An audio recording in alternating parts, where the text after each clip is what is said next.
episode 2 of the American Gooners Network podcast. I am extremely excited to discuss what we witnessed on April 16th, which was what I would call the RemoNADA, a play on the remontada that Real Madrid and their fans thought that they were going to have against this Arsenal team. But as you can see at the Santiago Bernabeu, where the lid or roof was closed that they made such a big deal about, Rice absolutely cooked. Absolutely cooked. I didn't think he would be able to replicate his performance in the first leg, and most people would probably say that he didn't. I think I am not someone that lives off of GA. I'm someone who lives off of the eye test, and oh my goodness, did Rice indeed cook. He did not record a goal or an assist, but he ran that midfield. You ask any Madrid fan, they say Valverde, Modric, Tuchinchemi, they're all world-class players. Jude Bellingham, I mean, granted, Modric obviously didn't play in the second leg that long. He came on later on. But, oh my goodness, he made Jude Bellingham look absolutely useless. It was incredible. Absolutely incredible. Granted, I know Jude Bellingham is like 5 years younger than Declan Rice, but he's always been given shouts of world class, and I personally think Jude Bellingham is world class. And I think the season that Rice is having is extremely underrated, and a lot of people are not rating it as highly as they should. Obviously, Arsenal bias fan, but I think he is certainly in the top 3 midfielders in the world. And I would still include Jude Bellingham in that top 3, along with probably Pedri, who is someone that really sets the tempo for a high-flying Barca side. So, certainly Rice cooks better with the lid on was the slogan going around Arsenal fans on social media, and he absolutely did tackles. The tackle that he put in on Jude Bellingham was ridiculous. Absolutely ridiculous. The way he wraps his leg around the ball and did not commit a penalty, did not give away a penalty, was something. It was beautiful. Absolutely beautiful. So in my opinion, I think it was deservingly so that he got man of the match once again. There were other players that I thought played extremely, extremely well, such as Mikel Merino, recorded the 2 assists. Both assists were absolutely gorgeous. Very, very selfless player. Someone who is constantly looking for the flick on. He's the reason how the chance with eventually I'll get to it, but how the Saka goal came about. Gabriel Martinelli, very similar in being extremely unselfish, and has always been given the short end of the stick when it comes to I personally think our fans, I think they severely underrate him and his work ethic. If you look at his heat map, I mean, the guy almost spends more time in our defensive third. Obviously not, but it's a little bit of an exaggeration. But then the attacking third, and the way that he's a very direct player, I get it. He doesn't have the same thing. His goals and assists are a little bit lower, but when he first broke into the squad, Mikel Arteta almost had him playing centrally, now on the wing, and that's where he solidified his left wing spot. And I know that a lot of people want to bring in a world-class left winger, but it was only maybe 2 seasons ago where you would go on Premier League social media and see shouts for him being considered world-class amongst people that weren't even our fans. So I think his own remontada amongst our fan base is something that I'm very proud to see as an Italian, even though he chose to play for Brazil. I know he's from Brazil, he's from Sao Paulo, but It's okay. And come on, Kiwior, who expected him to be playing this well against that front three? Potentially the greatest front three in world football. Potentially, because there is another one that gives them, well, another two that give them a very good run for their money that are still left in the competition. But completely flawless performance from Kivior in the second leg. First leg, he had one mistake, and that one mistake, I guess, transferred over to Saliba in this leg, but absolutely outstanding performance. I think he should be given his flowers. I did not expect this at all whatsoever. All the hype videos coming out about Jakub Kivior prior to this Madrid game, I was like, I don't know. Mbappe, Vinny, Rodrigo. And he absolutely silenced them. Now, granted, Mbappe did score a goal in like the first 4 minutes, but it was something that, I mean, he was clearly offside. Although that did kind of plant the seed for me, being like, oh, okay, we're gonna be in for a rough one here. And honestly, the first half played out like I was nervous. I was more nervous for this game than I was for any other game. Even more nervous than the last game, because the last game I kind of went into it. I was like, all right, let's just see how we do. We're at a comfortable place. We're at the Emirates, so let's just kind of see where it goes from here. Take it in. I know we're a good defensive squad, so we could probably hold them 0-0, maybe to a draw, get a goal in. Maybe if we were lucky, 1-0, and then take that into the Bernabeu. And then, what happened, it's 3. We go into the Bernabeu 3-0 up, and I expected Arteta to kind of sit back and defend, something that I was kind of against, but he did not do that, and we ended up outright winning. So, let's talk about the game. 2-1, Bukayo Saka, Gabriel Martinelli goal, and a Vinicius Jr. goal, The Vinny goal, as we'll get into, kind of a fluke. Really, their only, I would say, outright chance of the game, aside from a Rodrigo corner that he attempted an Olympico to look like, and I think that was their first shot on target, and that was in the 58th minute or something like that.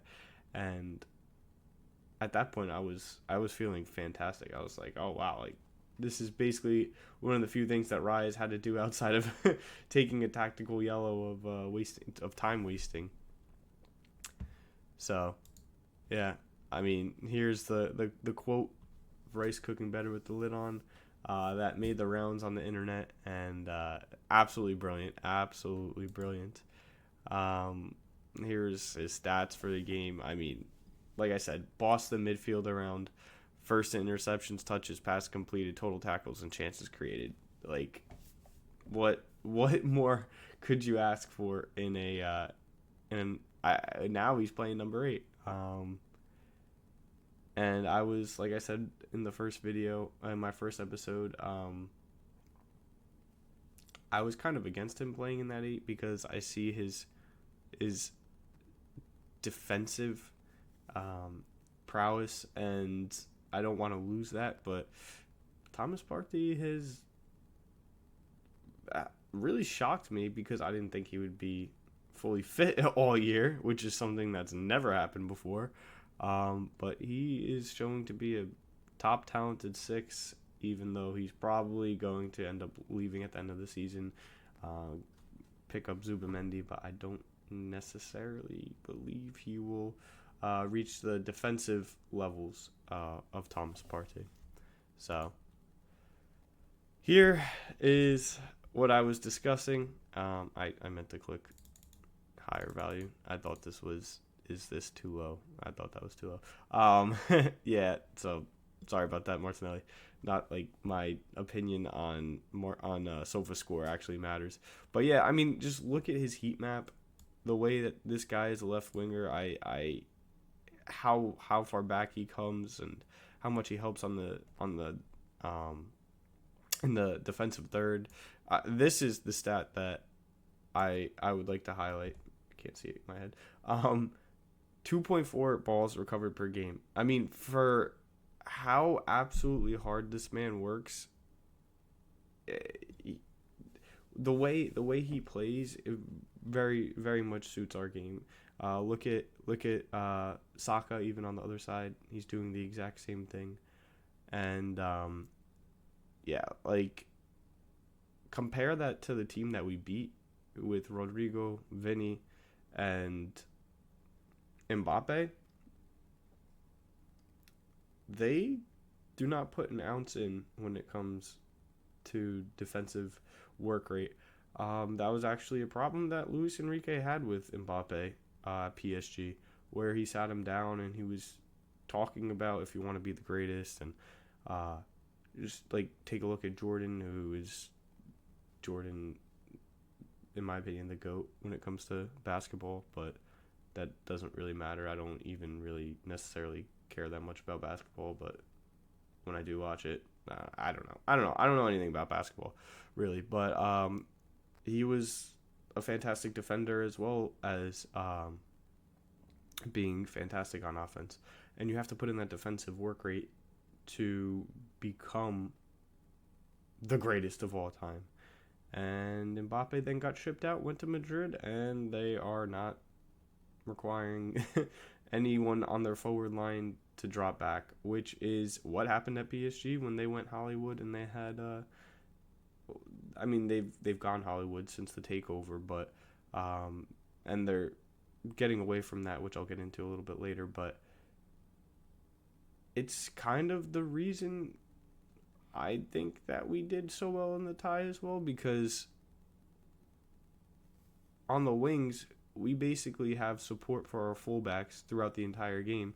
And when you have Lucas Vasquez and David Alaba, two aging fullbacks, and Lucas Vasquez isn't even a fullback, he's an emergency backup option. Typically Carvajal would be there, but he's also aging. And they're on an island versus Martinelli, one of the quickest players that I've seen. I mean, Mbappe, wow, his speed. I mean, that's the only thing that he kind of showcased throughout these two games. But yeah, the speed of Martinelli and the one-on-one ability of Saka, even though he's not, you wouldn't say he's like 07, 08 Ronaldo with the step overs and everything like that, but he is very good at taking on fullbacks. So yeah, that played a huge role in us winning this game. Now we want to talk about Mbappe's VAR. Oh, actually, sorry. Before that, Saka's penalty. Oh my God. Yeah. So not the greatest. Went for a Panenka, but didn't go down the middle. So I didn't really understand that. And this is one of the 3 points in the game where I was like, oh, okay, yeah. The RemoNADA might be on. And I felt so sorry for him because I didn't want this to be part of, his legacy like it is with England. I mean, as an Italian, I was very happy that he didn't score the penalty on Gianluigi Donnarumma in the Euro final. But, he's missed a couple penalties. One, like I said, in the Euros, this one, and if I'm not mistaken, in last year's title race, there was a very big one that could have been decisive. But I mean, it's a penalty in the grand scheme of a 38-game season, so I understand. I think he gets too much stick for it. I think it's just because the penalties he's taking are penalties that are happening in big matches. I think he has a very high conversion rate, if I'm not mistaken, and the ones that he's missed have just been, all eyes have been on him, so it's, kind of public perception in the same way that Miles Lewis Skelly's perceived at times as being overly aggressive and everything like that. I don't believe it either. I think there's a narrative around these players that kind of bothers me. So yeah, he misses the pen, which I actually don't even think should have been a pen, and I was extremely confused as to what was going on, and I thought the dark arts of Madrid was working its magic when there was a stoppage of play, and they were reviewing something from like a minute ago, and it was actually from the corner kick, and Mikel Moreno was held up by Raul Asensio. The ball was nowhere near him, and in my personal opinion, I think Mikel Moreno goes over a little bit too easy, so I was really surprised that was called. And I don't actually, like, I wasn't really, I guess, mad.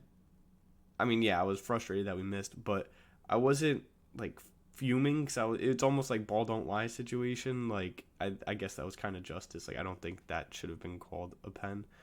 And then something eerily similar happens on the other end where Mbappe goes over way too easily. Like, Mikel Moreno goes over easily, but Mbappe goes over very easily as well. And Declan Rice is adamant. He is frustrated. He is screaming.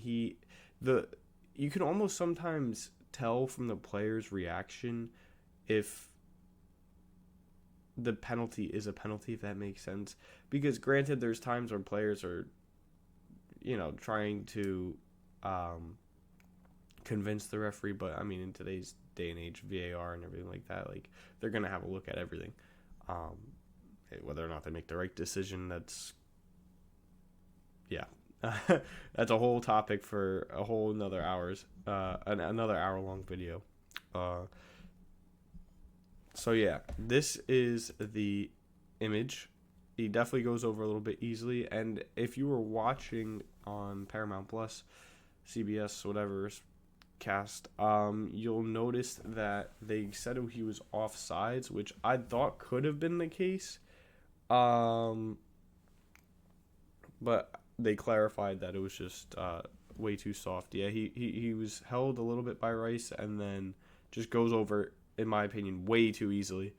And the ball, same thing, nowhere near him. And they actually, VAR overturned the on-field decision. And what a lot of people didn't realize was that Declan Rice would have missed the first leg of the PSG game if this held up. He was already, he went into the game knowing if he got another yellow card, he would miss it. And I guess that's also where a little bit of the frustration came from. So, yeah.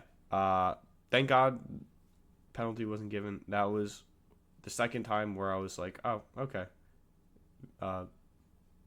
Vardrid, like, their dark arts is in Champions League. The RemoNADA is coming again. So, fortunately, I wasn't given a pen. And then okay. Antonio Rudiger is a very clever player, very aggressive, and you can see from this still, he knew what he was doing. I would kind of relate this to the Tarkowski slide tackle on, I think it was McAllister, that I talked about in the first video, where, yeah, he did. There was a situation that would allow kind of for this movement to happen, but I think his follow through was definitely unnecessary, and it not to go to VAR or anything like that was a little confusing for me. I had to talk about that a little bit, even though it didn't play a huge role in the game. But Miles Lewis Skelly and his composure, I mean, come on, man, like, this guy's getting in the head of of Champions League winners, of Antonio Rudiger, who's typically the one doing all this nonsense. I mean, he carried out a pretty disgusting act, in my opinion, but whether or not he intended it to be this bad, we will never know. So, At halftime, there was this lovely interaction between Mr. Carvajal and Bukayo Saka. Uh, I believe the rumor going around is that because he disrespectfully attempted a Panenka, Carvajal was angry. But if you recall, this isn't the first time that the two have interacted. Actually, at Euro 2024 in the final, Carvajal fouled Saka, and he did like a crying motion or something like that to him. But yeah, Carvajal, absolutely no class. You're not playing, man. Go sit in the stands and watch your team get absolutely humiliated by a team without a striker and our potentially player of the season in Gabriel. So yeah, go back, sit in the stands. Unnecessary, pretty disgusting if you ask me. Same thing with Rudiger. Yeah, so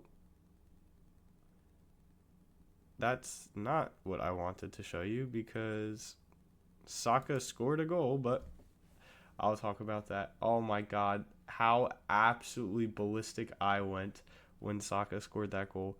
The first half ended 0-0, came out second half, and I'll go back to here. You'll see in the 65th minute. Actually, you won't because. All right, there you go. It was in the 65th minute.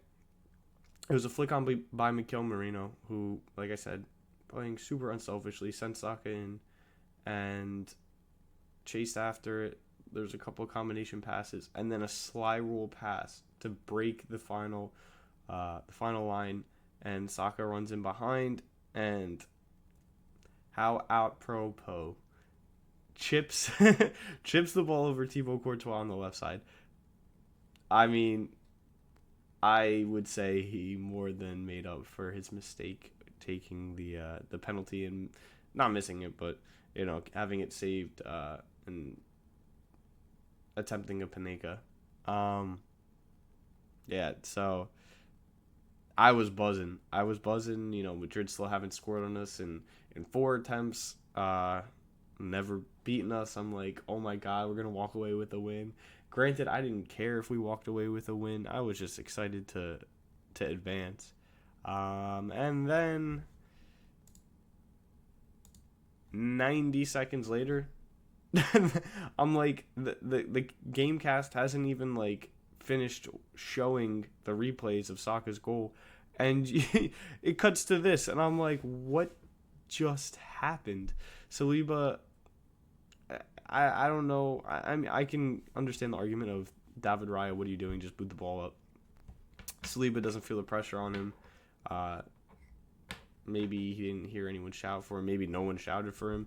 But instead of just like playing the ball back to Raya and absolutely booting the hell out of the ball, clearing it out of our space, allows Vinny to take the ball off him and basically score an open net. And this was the third point where I was like, the remontada might be on. And even though we were at this point 4-0 up on aggregate, it's Madrid, man. Like, you never know. Yeah, so the Vinny goal was extremely frustrating, but nowhere near as frustrating as when Thomas Partey got Thomas Partey got a yellow and will unfortunately miss the first leg of the Paris Saint-Germain game that we now know we will be playing. At the time, we kind of understood at the time it was likely that Madrid was not going to advance, but again, you never know. So there's a coming together with him and Dani Ceballos, who, funny enough, was playing for Arsenal at one point. And I believe he pushes him over, and second yellow card. Declan Rice is going absolutely crazy on him. I think Rice has all the qualities of being a captain. Not taking that away from Odegaard ever, which I'll also get into. But yeah, like England captain, anything like that.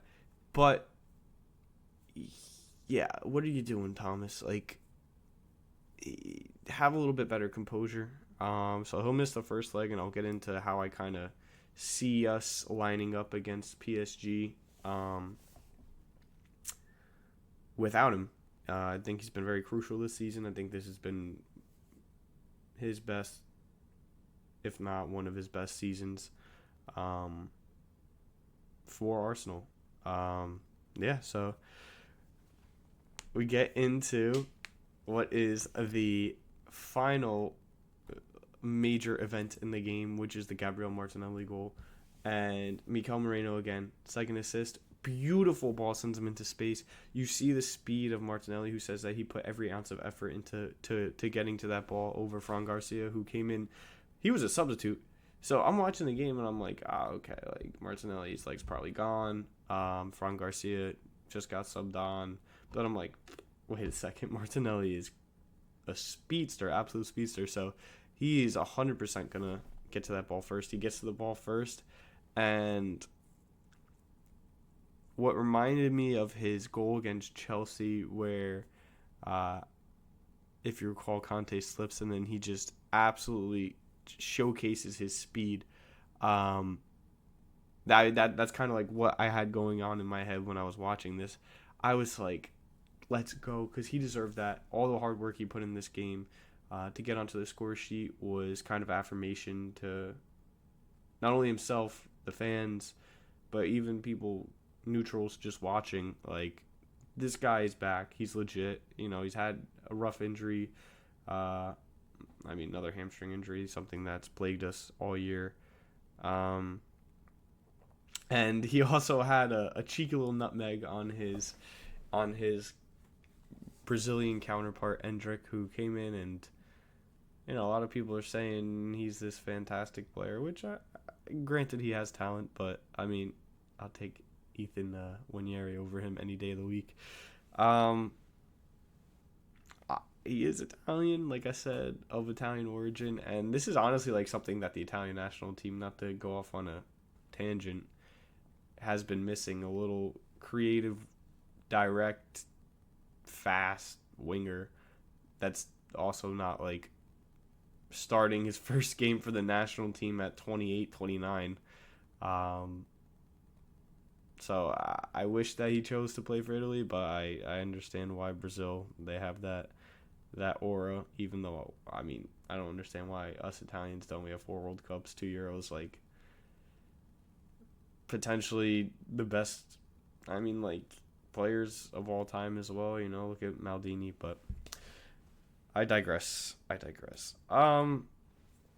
So yeah, we'll get into a little bit of Martin Odegaard and his form dropping off. I was one to say, hey, give this guy a break. He's injured, coming back from injury, just had a kid. I gave a lot of excuses. And you know what? Like, he does need to be better. He acknowledges he needs to be better.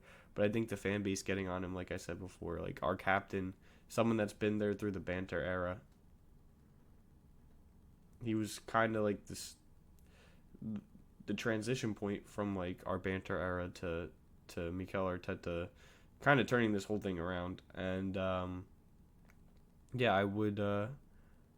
I also, Gary Neville's just absolutely ridiculous. I don't take any of his commentary about us seriously, saying how we took a step back this year and everything like that. What? Look at your own club first off, who was in a relegation battle for most of the season, and I get it. You guys had injuries. Spurs had injuries. That's why you guys are down there. We've had very crucial injuries, and we're still in second in the Premier League. So I wouldn't necessarily call our season disappointment. And this image, oh my goodness. Chills, absolute chills. Just brilliant. Both of the boys, doing Henri celebrations at the Bernabeu. So it was great. Although when asked in the post game, Saka just said he was trying to, I believe, just silence the haters from, I guess, the Panenka and everything like that. And he wasn't necessarily thinking about it, but honestly, I think that makes it cooler that he wasn't really thinking about it. And pulled that off and gave us this beautiful image. Overall, for our starting 11, I would go a little bit. My personal man of the match, I would agree, Declan Rice. But over the two legs, I mean, Jerian Timber, Kivior, Lewis Skelly even, Martinelli. Like, I can't choose. I would say, honestly, everyone over the last two legs has been, I'd say maybe, I would even give Odegaard at least minimum an 8, just for how hard he presses and everything like that. He might not have the goals and assists, but he was out for a significant portion of the season. And when your triangle, because typically, if I'm not mistaken, he would be over here, of Saka and Ben White has been disrupted basically all year. You don't have a striker, even though he's playing very well. He doesn't make the same runs as Kai Havertz, and Kai Havertz isn't a striker, and Jesus has been injured, so and Martinelli's been out for portions of the year, and even if he were to go to this side, I mean, we never had a connection over here, so the poor guy has been given the short end of the stick, and I would say everyone minimum an 8, and Declan Rice potentially one of the greatest two-leg performances I've seen in Champions League history. 2 of the greatest free kicks I've seen live, and then basically boss the midfield of players that are deemed world-class and everyone puts above him, and I think unjustly so, but, I mean, Jude Bellingham, England teammate, Luka Modric, how many times? 6-time Champions League winner, I believe. I know he's old, but Tutanchemi, Camavinga, Valverde, doesn't matter. Whoever you put in front of him, Rice absolutely took over, and the stats show it. Not really a stats guy, but like I said before, but even the stats show it. So, yeah, absolutely brilliant performance by him. We'll talk a little bit about the Ipswich versus Arsenal game. I kind of just want to see everyone get rotated. Give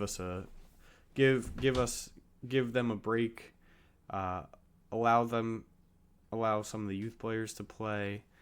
League's gone, doesn't matter. I mean, you still want to finish in second, and I genuinely think even with the little amount of experience that some of the youth players have, just throw them in there. I think they could still get a W against Ipswich, who are certainly going down for relegation. And then we have the Palace game on Wednesday. I think this is where you throw in some of the starters, and for like the last 20 minutes of the game. No, I'm not saying start them, but I mean, Palace, they're a very hot and cold side, but they've been doing fairly decent as of recently. Started off the season kind of poor, but I believe this is scheduled for Wednesday because they're in the FA Cup semifinal, so they might be trying to rest some of their players as well. And yeah, just throw in our starters in like the last 20 or so ish minutes, give them some fitness minutes. I don't want to see our starters playing the whole game. But to preview a little bit of the semifinal of the Champions League, we'll have a look over here at PSG, who Gianluigi Donnarumma. Oh my goodness. This is going to be, I think, if we play the same way that we did against Madrid, this is going to be their Courtois. I think they're on similar levels when it comes to, they probably sit.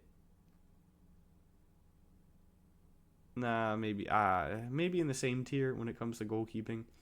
But Courtois was just absolutely lights out over these last two legs, and I think Donnarumma has shown that in the Villa game too. I mean, literally second leg securing saves, and then against Liverpool he was absolutely amazing. So I could see him being kind of the problem, but I do think most of this,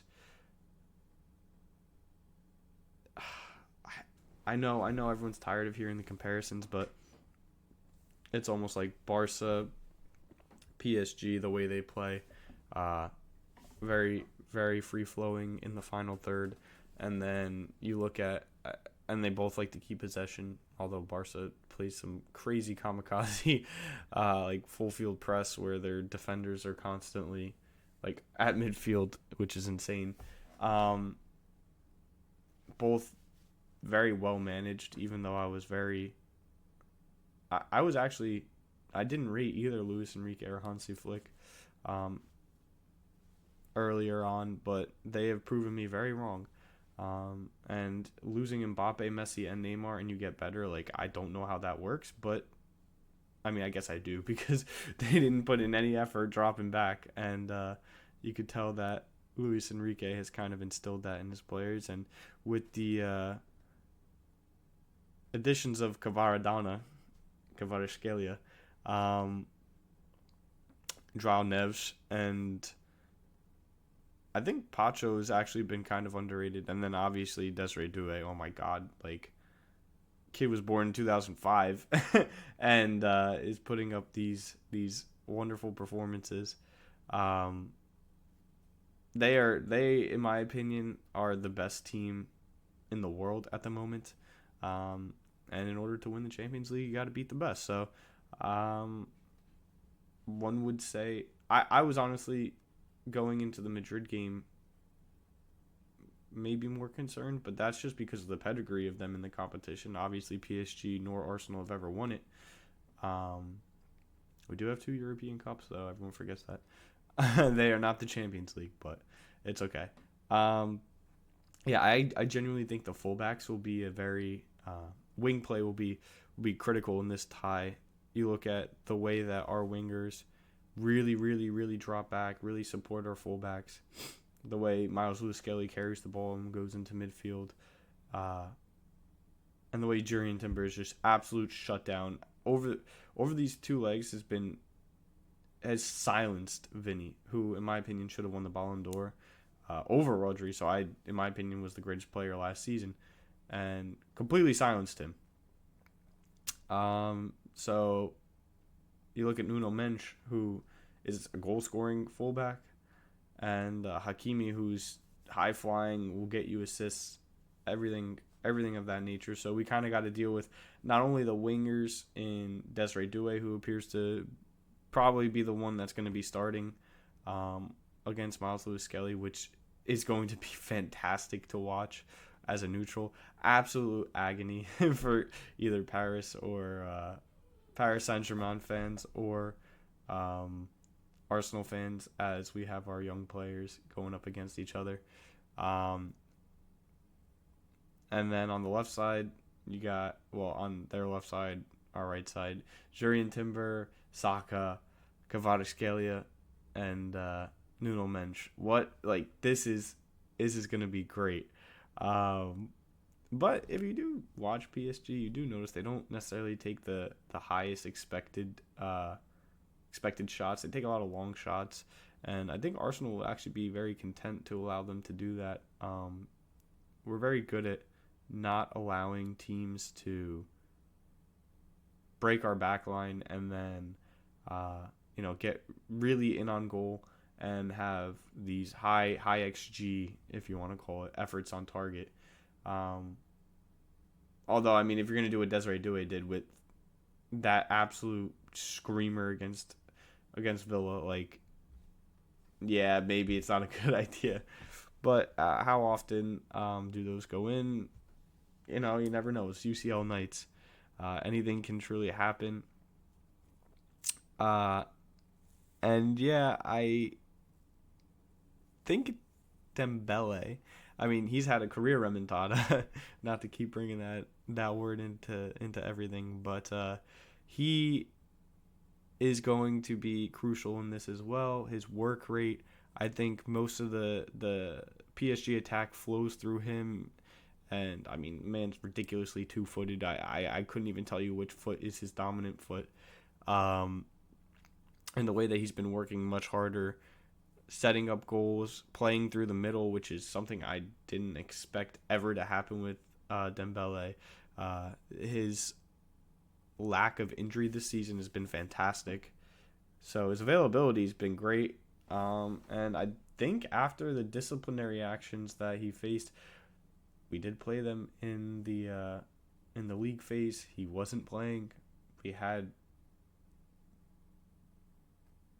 Gabriel. I believe we had Havertz, if I'm not mistaken. I think Saka scored that weird free kick that kind of like bounced in front of Donnarumma. So yeah, we did beat them, but that was before their form absolutely skyrocketed at the beginning of the year. And was the Aston Villa loss their only loss so far this year? I think it might have been. And yeah, Dembele didn't play because Luis Enrique sat him down. I guess had like a very similar conversation with Mbappe, but it is absolutely panned out perfectly for them. Ousmane Dembele, like Ballon d'Or campaign, and if it was only for 2025, which it used to be like that, but Ballon d'Or also has lost a ton of credibility with me when it comes to most things. Yeah, whoever wins this game is gonna make history. Neither team has won it. Could potentially make history. Sorry.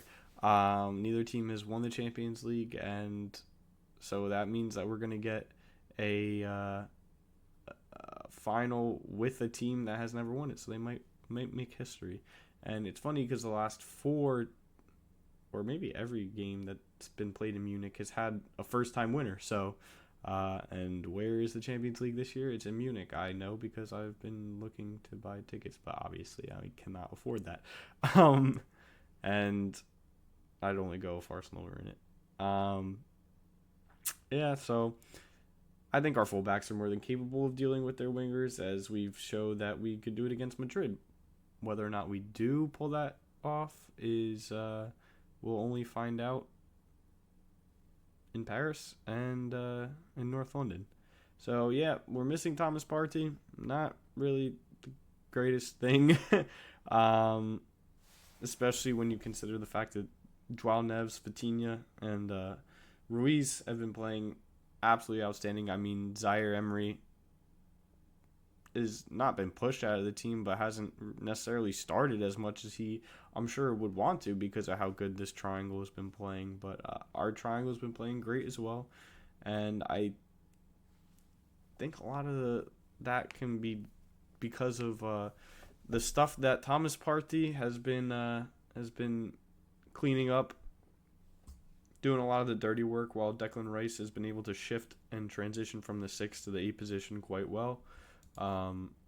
So if Calafiori's back, this is kind of what I would go with. I've been back and forth on all of this for quite a while. You could throw Trossard up here, put Lewis Kelly back because he has been playing so well over there. Drop Marino here. There's a lot you can kind of do with this squad. Maybe put Rice back in the 6, but I mean, he literally over 2 legs was the best player that was on the field in Madrid and in London. So do you really want to do that? I don't know. Another option I had was this, and then I mean, I love you, Calafiori, but put Winieri at the 10. I don't know, like, they're using their youth. A lot of other teams are using their youth. When we've used our youth, it's looked great. I mean, Winieri, as soon as he came in, everyone thought that he was probably going to be the next player to make a large impact in the game. I mean, maybe you even throw Martinelli here, put Winieri on the left. But I believe he came up as like a number 10 center attacking midfielder. And, I mean, when you have Saka, bro, you're not going to drop Saka. So yeah, this is throwing around a few ideas. Maybe they'll play around with it for Palace and Ipswich. But trust Arteta. That's kind of where I've gone with it. So he's known what he's doing. Yeah,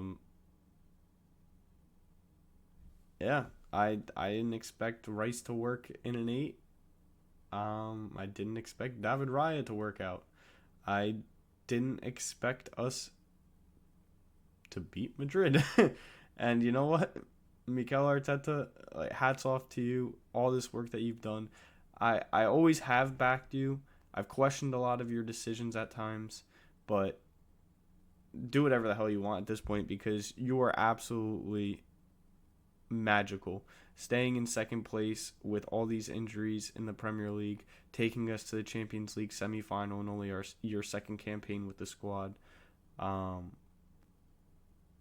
I I can't thank you enough for allowing me to enjoy watching my team again. So, uh, let's believe that we could do this. We could beat PSG, as we did with Madrid. Why not? Why not us? And yeah, so I hope I'm looking forward very, very nervously, very anxiously to the game, but I cannot wait. So yeah, let's see what happens in the well at the Emirates because we're home again. And honestly, like I don't mind it now. Like I'm okay with the home go up at home kind of mentality. That's what worked against Madrid, and maybe it'll work against PSG. So yeah, I'm gonna end the video here and take care, everyone.